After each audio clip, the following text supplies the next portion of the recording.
ओम श्री परमात्मने नमः। ओम नमो भगवते वासुदेवाय। ओम श्री कृष्णाय नमो नमः। जेठ मास महात्म्य अध्याय 12 की पावन कथा में हम आज सुनेंगे अश्वमेध यज्ञ का वर्णन। स्कंद जी इस महात्म्य की कथा को सुनाते हुए ऋषियों से कहने लगे कि हे ऋषियों, अब राजा भगीरथ जैसे गंगा जी को इस लोक में लेकर आए, वह सब कथा मैं तुमसे कहता हूँ। आप सभी अपने चित्त को निश्चल भाव करके सुनिए। प्रथम सूर्य कुल में राजा सगर परम धार्मिक, देवताओं तथा दैत्यों का निर्वहन करने वाला विख्यात हुआ था। वह नीति को जानने वाला और अति ही कुशल राजा था। अयोध्या को अपनी राजधानी बनाकर पूर्व के समान सातों द्वीपों की रक्षा करता हुआ वह राजा समस्त पृथ्वी पर शासन किया करता था। वह राजा अपनी प्रजा का पालन अपने पुत्रों के समान किया करता था और शेषनाग के 1000 फनों के समान उसके 60,000 पुत्र थे। राजा सगर के 60,000 पुत्र समुद्र के समान विख्यात और बड़े ही पराक्रमी थे। बल में वायु के समान थे, बुद्धि में बृहस्पति के समान थे, धनुर्धारियों में विष्णु जी के समान और तेज में सूर्य के समान थे। राजा सगर के 60,000 पुत्र समस्त विद्याओं में कुशल तथा धर्म में प्रायण थे। ऐसे 60,000 पुत्रों सहित राजा सगर ने अश्वमेध नामक बड़ा ही प्रसिद्ध यज्ञ प्रारंभ किया। राजा सगर ने ऋषि वशिष्ठ की आज्ञा के अनुसार और उनकी सहायता से विधिवत संकल्प करके इस यज्ञ का घोड़ा छोड़ दिया। अनेक सेनाओं से सुशोभित सेनाचरों तथा वीर पुत्रों के सहित यज्ञ का घोड़ा, जिसकी रक्षा के लिए राजा सगर के 60,000 पुत्र नियुक्त थे, वह घोड़ा चल पड़ा। अपनी इच्छा पूर्वक वह घोड़ा एक देश से दूसरे देश को जाता हुआ थकावट से युक्त होकर वह श्रेष्ठ घोड़ा जिन जिन विख्यात राजाओं से पकड़ा गया, उन सब राजाओं को अपने बल से जीतकर और अपने शरणागत होने पर वह घोड़ा छोड़ दिया गया। इस प्रकार इस भूमंडल के समस्त राजाओं से कर लेकर उन राजाओं को छोड़ दिया गया और उन राजाओं से कर में गधे, ऊंट, घोड़े, हाथी और धन आदि सब सामान एकत्रित करके अयोध्या लाया गया। इसके पश्चात यज्ञ की समाप्ति पर विधि पूर्वक ऋत्विजजनों को दक्षिणा दी गई और 10 दिशाओं से लाया गया सब द्रव्य वस्तु तथा अपने राष्ट्र का भी बहुत साधारण कामना के रहित होकर ब्राह्मणों को दान में दे दिया। इस प्रकार से इस राजा ने 99 यज्ञ किए। इतने यज्ञ हो जाने के बाद जब 100वें यज्ञ में एक ही बाकी रह गया, तब तो स्वर्ग के राजा इंद्र चकित हो गए और घबराकर सोचने लगे कि अब मैं क्या करूं, कहां जाऊं, मेरी रक्षा कौन करेगा। राजा सगर के 100 यज्ञ पूर्ण होने पर वह अवश्य ही मेरा इंद्रासन छीन लेगा। इस प्रकार से ऐसा विचार करता हुआ इंद्र युद्ध के लिए अब तत्पर हो गया और समस्त देवसेना लेकर पृथ्वी पर आ गया। सगर पुत्रों ने भी सहसा इंद्र को आए हुए देखकर यह निश्चय करके कि देवताओं के राजा इंद्र यज्ञ का घोड़ा हर कर ले जाने के लिए आए हैं, यह सोचते हुए 60,000 राजा सगर के पुत्र इंद्र के पास आए और इंद्र को नमस्कार करके बड़े आदर और शांति के साथ इस प्रकार से वचन बोलने लगे। वे बोले, हे स्वामिन, हे सचिपते, यहाँ पृथ्वी पर आपका कैसे आगमन हुआ। सगर पुत्रों के ऐसे वचन सुनकर इंद्र, जिनका होठ क्रोध के मारे कांप रहा था, वह बोले कि तुम मेरा वह सब राज्य और इंद्रपद सब कुछ हरण करने के लिए तैयार हो रहे हो और अब मेरे समक्ष बच्चों की भांति श्रेष्ठ और मधुर वचन बोल रहे हो, जैसे तुमको कुछ पता ही न हो। ऐसा कहने पर सहसा देवता लोग शत्रु सेना पर प्रहार करने लगे।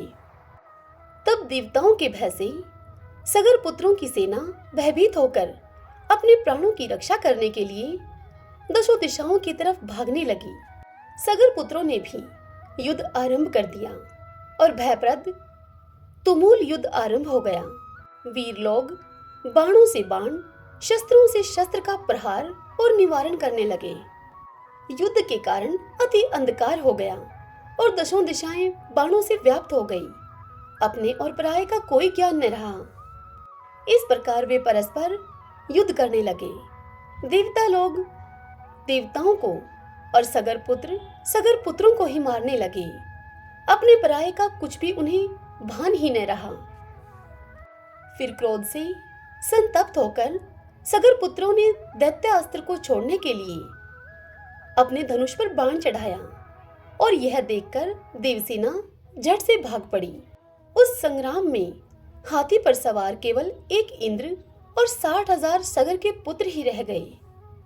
ऐसा देखकर इंद्र उनके साथ युद्ध करने में अपने आप को असमर्थ देखकर वहां से भाग खड़ा हुआ। अति चिंता से व्याप्त इंद्र श्री विष्णु भगवान के पास गया। इंद्र के चले जाने पर सगर पुत्र और उनकी सेना अपने निवास स्थान को वापस चली गई। तदंतर सगर पुत्रों ने स्वामी को गौरव के लिए बहुत सा धन, वस्त्र और भूषण देकर प्रसन्न किया। इति श्री ज्येष्ठ मास महात्म्ये अश्वमेध यज्ञ वर्णन 12 अध्याय संपूर्ण। ओम नमो भगवते वासुदेवाय। आइए अब श्री राम कथा का श्रवण करते हैं। आज की कथा में हम सुनेंगे सीता सरोवर और मंगल तीर्थ का महात्म्य। इसी के साथ राजा मनोजव की कथा। श्री सूत जी ऋषियों से कहते हैं कि हे ऋषियों, सब पापों का नाश करने वाले पाप नाशन तीर्थ में स्नान करने के पश्चात मनुष्य यम नियम का पालन करते हुए सीता सरोवर में स्नान करने के लिए जाए। श्री रामचंद्र जी को अपने सतीत्व का विश्वास दिलाने के लिए जब जनक नंदिनी सीता ने संपूर्ण देवताओं के समीप प्रज्वलित अग्नि में प्रवेश किया और सब अंगों से सुशोभित एवं पवित्र रूप से वे उस अग्नि से बाहर निकली, तब लोक रक्षा के लिए उन्होंने अपने नाम से एक उत्तम तीर्थ निर्माण किया तथा स्वयं भी उसमें स्नान किया। इसलिए उस तीर्थ का नाम सीता सरोवर हुआ। उसमें जो भी मनुष्य स्नान करता है वह संपूर्ण कामनाओं को पाता है। हे विप्रवरों, उस तीर्थ में अवगाहन करके अनेक प्रकार के दान देकर एवं बहुत दक्षिणा वाले यज्ञों का अनुष्ठान करके मनुष्य परमेश्वर के परम धाम को जाता है। महापवित्र सीता कुंड में स्नान करके मनुष्य एकाग्रचित होकर मंगल तीर्थ की यात्रा करे। वहां भगवान विष्णु की प्यारी पत्नी लक्ष्मी जी सदा ही निवास करती हैं। पूर्व काल में मनोजव नाम से प्रसिद्ध एक चंद्रवंशी राजा हो गए हैं। उन्होंने प्रतिवर्ष यज्ञों के द्वारा देवताओं को अन्न राशि से, ब्राह्मणों को तथा श्राद्ध से पितरों को तृप्त किया। वे निरंतर वेदों का स्वाध्याय किया करते थे। इस प्रकार राजा मनोजव धर्म पूर्वक पृथ्वी का पालन किया करते थे। उनके शासनकाल में उस राज्य में एक भी शत्रु नहीं रह गया था। इससे राजा के मन में अहंकार उत्पन्न हो गया। जहां अहंकार होता है वहां लोभ, मद, काम, क्रोध, हिंसा तथा मोह में डालने वाली असूया ये सभी प्रकट हो जाते हैं। और जिस पुरुष में ये उत्पन्न होते हैं वह पुत्र, पौत्र तथा संपत्तियों के साथ प्राणों से भी हाथ धो बैठता है। उस राजा के मन में यह विचार उत्पन्न हुआ कि मैं ब्राह्मणों के गांवों में कर लगाऊंगा। मन से ऐसा निश्चय करके उस राजा ने वैसे ही किया। शिव और विष्णु आदि देवताओं के भी धन उसने ले लिए। अहंकार ने उसकी विवेक बुद्धि को नष्ट कर दिया था, इसलिए उसने ब्राह्मण के खेत छीन लिए थे। इस दुष्कर्म का परिणाम यह हुआ कि एक बलवान शत्रु ने उसके नगर को घेर लिया। रणदेश के राजा गोलब ही उसके शत्रु बन बैठे। गोलब ने चतुरंगिनी सेना के साथ आक्रमण कर दिया उस पर। दुरात्मा मनोजव का गोलब के साथ 6 महीने तक युद्ध चलता रहा। अंत में गोलब की जीत हुई। मनोजव पराजित होकर राज्य से वंचित हो गया। उसने अपनी स्त्री और पुत्र के साथ वन का आश्रय लिया। गोलब उस राज्य का पालन करते हुए दीर्घ काल तक मनोजवपुर में टिके रहे इधर एक दिन मनोजव का बालक, उसका पुत्र, क्षुधा से पीड़ित होकर माता पिता से खाने के लिए अन्न मांगने लगा। हे पिताजी, मुझे खाने को दो। माँ, मुझे भोजन दो, बहुत भूख लगी है। पुत्र का यह करुणाजनक वचन सुनकर माता पिता शोक से पीड़ित होकर सहसा मूर्छित हो गए। कुछ चेत होने पर राजा ने अपनी स्त्री से कहा कि हे सुमित्रे, मैं क्या करूं, कहां जाऊं, मेरी क्या गति होगी। मेरा यह पुत्र भूख से पीड़ित होकर थोड़ी ही देर में मर जाएगा। हाय, मैंने ब्राह्मणों के खेत छीन लिए, विष्णु और शिव आदि देवताओं के धन का हरण कर लिया।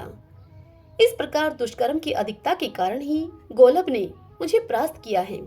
मेरे पास अन्न का एक दाना भी नहीं है। मैं निर्धन हूँ, दुखी हूँ और स्वयं भी भूखा प्यासा हूँ। इस समय इस भूखे बालक को मैं कैसे अन्न दूंगा। इस प्रकार वह राजा मनोजव विलाप करता हुआ अत्यंत खीन होकर पृथ्वी पर गिर पड़ा और मूर्छित हो गया। सुमित्रा पति को इस प्रकार गिरा हुआ देखकर उसे हृदय से लगाकर विलाप करने लगी। उसी समय मुनिवर पराशर जी स्वेच्छा से घूमते हुए वहां पर आ गए। उन्हें देखकर पतिव्रता सुमित्रा ने पुत्र के सहित उठकर उनके चरणों में प्रणाम किया।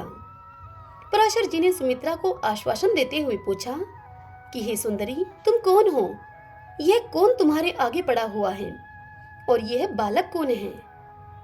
पतिव्रता सुमित्रा उनसे बोली कि हे मुनि श्रेष्ठ, ये मेरे पति हैं। हम दोनों से उत्पन्न यह चंद्रकांत हमारा पुत्र है। मेरे पतिदेव चंद्रवंशी राजा मनोजव हैं। ये विक्रमाढ्य के पुत्र हैं।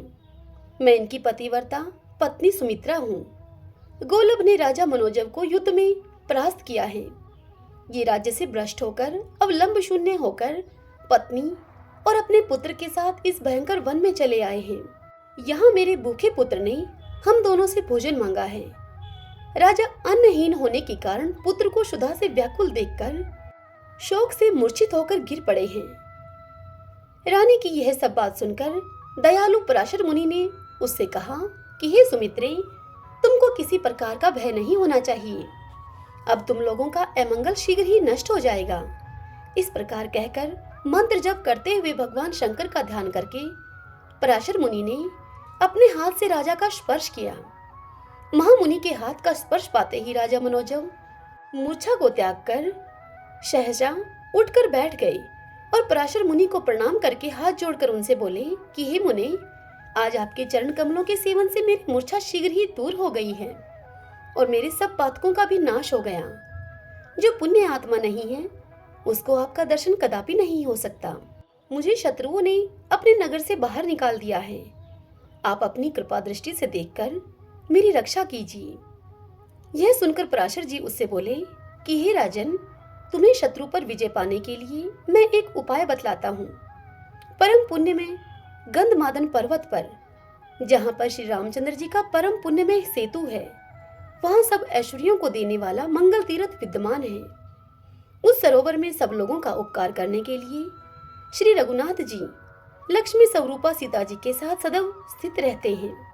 तुम अपने पुत्र और अपनी स्त्री के सहित वहां जाकर भक्ति पूर्वक स्नान करो। उस तीर्थ के प्रभाव से तुम्हें शीघ्र ही सब प्रकार के मंगलों की प्राप्ति होगी और युद्ध में शत्रुओं को जीतकर पुनः तुम अपना राज्य प्राप्त कर लोगे। ऐसा कहकर राजा, रानी और बालक, इन तीनों के साथ पराशर मुनि मंगल तीर्थ में स्नान के उद्देश्य से राम सेतु पर गए। वहां विधि पूर्वक संकल्प लेकर मुनि श्रेष्ठ पराशर ने स्वयं स्नान किया और राजा आदि से भी विधि पूर्वक स्नान करवाया। राजा, रानी और राजकुमार ने वहां 3 महीने तक नियम पूर्वक स्नान किया।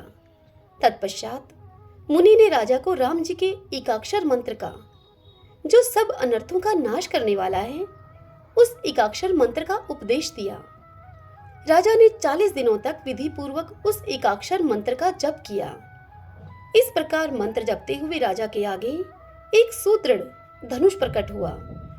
2 अक्षय, तरकश, सोने की मोट वाली 2 तलवारें, एक ढाल, एक गदा, एक उत्तम मूसल, एक भयंकर शब्द करने वाला शंख, एक घोड़ों से जुता हुआ रथ, सारथी, पताका, अग्नि के समान प्रकाशमान स्वर्ण में कवच, हार, केयूर, मुकुट और वल्ले आदि आभूषण, शस्त्रों, दिव्य वस्त्र और दिव्य माला, ये सभी वस्तुएं उस तीर्थ से प्रकट हुई।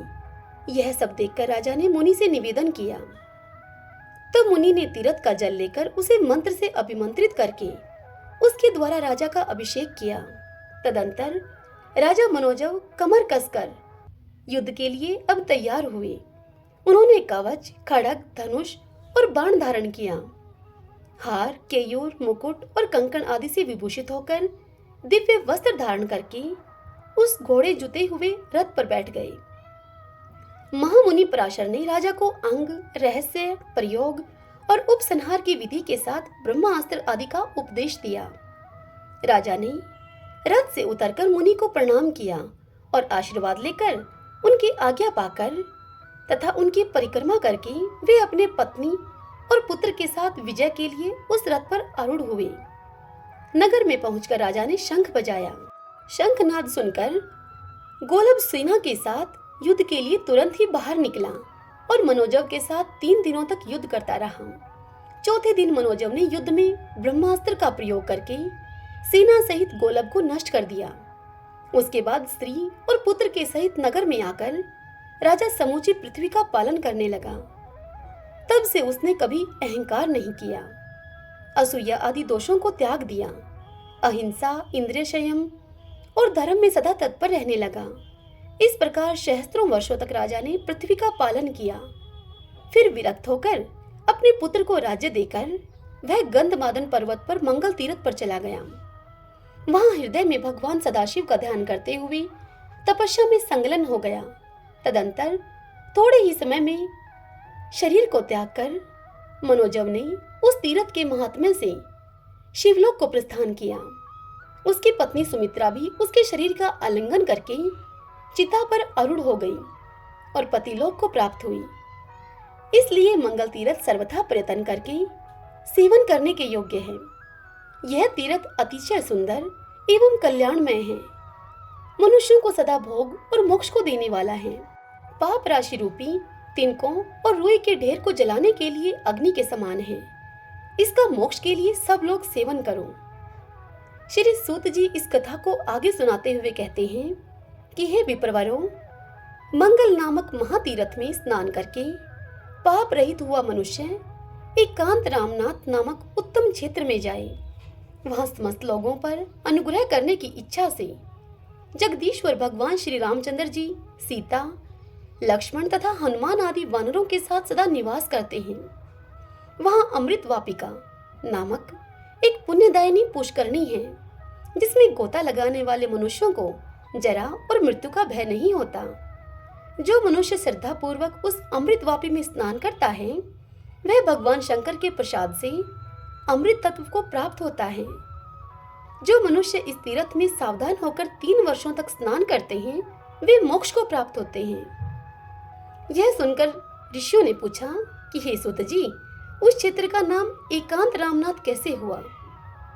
तब श्री सूत जी ऋषियों से बोले कि पूर्व काल में दशरथ नंदन श्री राम जी, सुग्रीव, विभीषण, लक्ष्मण और मंत्रज्ञ हनुमान, इन सब के साथ वानरों के द्वारा बांधे हुए सेतु पर समुद्र के बीच में एकांत प्रदेश में मन ही मन सीता का चिंतन करते हुए कुछ सलाह करने लगे। उस समय समुद्र अपनी उताल तरंगों के साथ जोर जोर से गर्जना करने लगा। उसके भयंकर ध्वनि बढ़ती ही चली जाती थी, इसलिए वे परस्पर की बातचीत को सुन नहीं पाते थे। तब श्री रामचंद्र जी ने समुद्र को बलपूर्वक काबू में करके राक्षसों को मारने के विषय में एकांत में उन सब के साथ परामर्श किया। इसीलिए इस क्षेत्र का नाम एकांत रामनाथ हो गया। उस स्थान पर आज भी समुद्र का जल निश्चल एवं शांत दिखाई देता है। जो मनुष्य वहां जाकर अमृत वापी में नियम पूर्वक स्नान करेंगे और श्री राम आदि की सेवा में तत्पर होंगे, वे सब मुक्ति को प्राप्त होंगे। अमृत वापी में स्नान और एकांत रामनाथ का सेवन करके जितेंद्रिय मनुष्य ब्रह्मा कुंड में स्नान करने के लिए जाए। गंधमादन पर्वत पर सेतु के मध्य भाग में वह महातीर्थ ब्रह्मा कुंड विद्यमान है। ब्रह्मा कुंड का दर्शन सब पाप राशि का नाश करने वाला है। वह लाखों ब्रह्म हत्याओं का निवारण करने वाला है।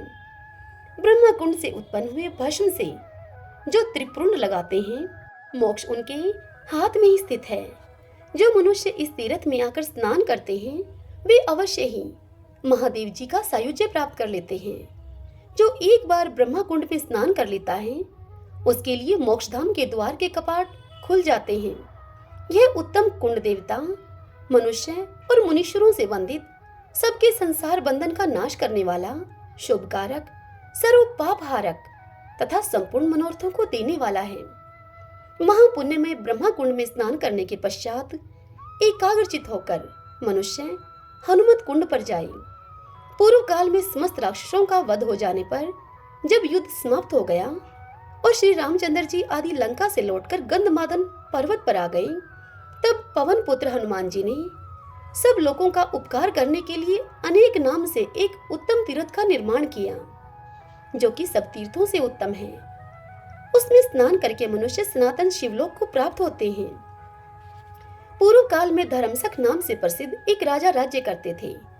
वे शत्रु विजयी, परम धार्मिक, प्रजा पालन परायण तथा नीतिवान थे। उनके 100 पतिव्रता स्त्रियां थीं, किंतु उनसे कोई वंश की वृद्धि करने वाला पुत्र पैदा नहीं हुआ। तब राजा ने ब्राह्मणों से कहा कि हे विप्रवरों, मैंने बहुत सोच विचार करके 100 स्त्रियों से विवाह किया।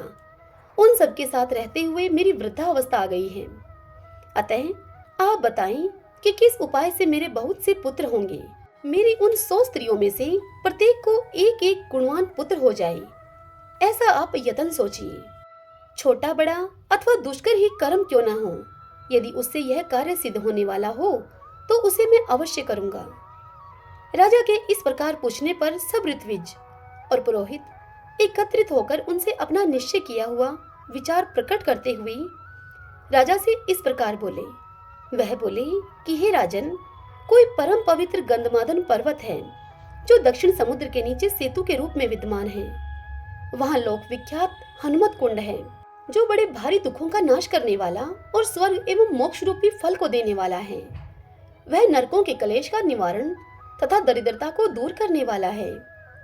पुत्रहीन मनुष्यों को पुत्र और स्त्रीहीन पुरुषों को स्त्री देने वाला है। वहां संयम पूर्वक स्नान करके तुम एकाग्रचित होकर उस तीर्थ के तट पर पुत्रेष्टि यज्ञ करो। उससे तुम्हारी 100 स्त्रियों में प्रत्येक को एक एक पुत्र प्राप्त हो सकता है। यह सुनकर राजा धर्मसक अपनी स्त्रियों, मंत्रियों, सेवकों और पुरोहित जी को साथ में लेकर यज्ञ की आवश्यक सामग्री के सहित दक्षिण समुद्र के किनारे पर गंधमादन पर्वत पर गए। वहां हनुमत कुंड में जाकर उन्होंने सैनिकों के साथ स्नान किया। इस प्रकार वे उसके किनारे 1 मास तक ठहरकर प्रतिदिन स्नान करते रहे। तत्पश्चात वसंत आने पर चैत्र मास में पुरोहित के सहित राजा ने पुत्रेष्टि यज्ञ का प्रारंभ किया। पुरोहित और ऋत्विजों ने विधि पूर्वक सब कर्म संपन्न किए।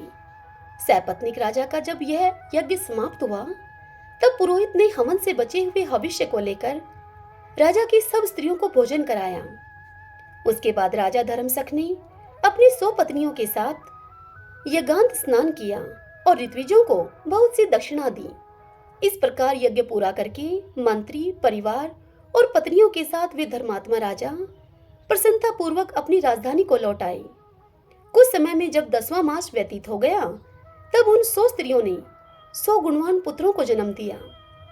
हे ब्राह्मणों, जब वे सब पुत्र बढ़कर युवा हुए, तब राजा ने उन्हें राज्य बांट कर दे दिया और स्वयं अपनी स्त्रियों के साथ गंधमादन पर्वत पर हनुमत कुंड के किनारे जाकर तपस्या करने लगे। भगवान शंकर का ध्यान करते हुए तपस्या में तत्पर हुए राजा को जब वहां बहुत अधिक समय व्यतीत हो गया, तब एक दिन वे मृत्यु को प्राप्त हुए। उनकी पत्नियों ने भी उन्हीं का अनुसरण किया। राजा के ज्येष्ठ पुत्र सुचंद्र ने पिता माता का दाह संस्कार करके श्रद्धा पूर्वक श्राद्ध पर्यंत सब कर्म किए। राजा पत्नियों के सहित बैकुंठ लोक में गए। सुचंद्र आदि सब महातेजस्वी राजकुमार आपस में ईर्ष्या द्वेष का त्याग करके अपने अपने राज्य का उपभोग करने लगे। अतः समस्त कामनाओं की सिद्धि के लिए मनुष्य हनुमान जी के कुंड में स्नान करे। हनुमत कुंड में स्नान करने के पश्चात एकाग्रचित होकर अगस्त्य तीर्थ में जाए। साक्षात अगस्त्य जी ने इस तीर्थ का निर्माण किया है। एक समय की बात है, अगस्त्य जी दक्षिण के देशों में भ्रमण करते हुए गंधमादन पर्वत पर गए। वहां गंधमादन का महात्म्य जानकर महर्षि अगस्त्य जी ने अपने नाम से यह महापुण्यमय तीर्थ बनाया। वे आज भी अपनी धर्म पत्नी लोपामुद्रा के साथ वहां निवास करते हैं। उसमें स्नान और जलपान करके मनुष्य पुनर्जन्म का भागी नहीं होता। हरि ओम तत्सत। जय सिया राम। आज की कथा यहीं संपन्न हुई। इससे आगे कल की कथा में हम सुनेंगे राम तीरथ, लक्ष्मण तीरथ और जटा तीरथ की महिमा। हरे कृष्णा।